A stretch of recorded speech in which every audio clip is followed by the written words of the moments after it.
आदरणीय भक्तजनहरू, धार्मिक सेवा समिति मौलकालिका मन्दिरमा पाल्नुहुने भक्तजनहरू, यसै गरी धार्मिक स्थल मौलकालिका मन्दिरबाट पाल्नुहुने भक्तजन हुनुहुन्छ निर्माया गुरुङ स्याङ्जाबाट हुनुहुन्छ। उहाँले मन्दिर विकास निर्माणको लागि रु 555 प्रदान गर्नुभएको छ। उहाँको घर परिवार सुख शान्ति समृद्धि उन्नति प्रगति जाओस्, यस मौलकालिका माताले रक्षा गरन्, आँटेताको काम पुरा होस्। हस्त धन्यवाद।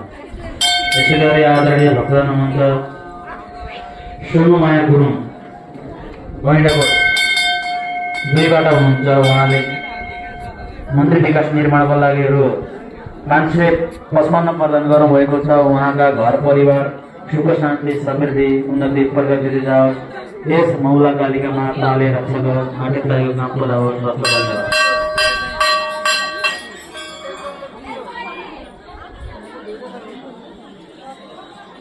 यसै गरी आदरणीय भक्तजनहरू, धार्मिक सेवा समिति मौलकालिका मन्दिरमा पाल्नुहुने भक्तजन नीला कुमारी वाङ्ले हुनुहुन्छ। उहाँले मन्दिर विकास निर्माणको लागि रु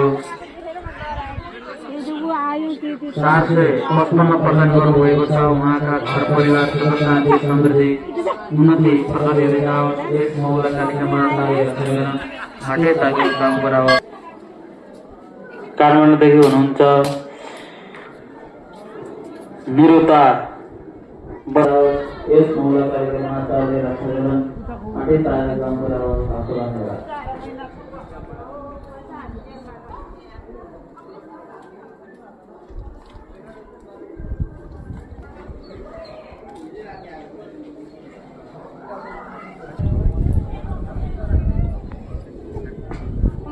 सर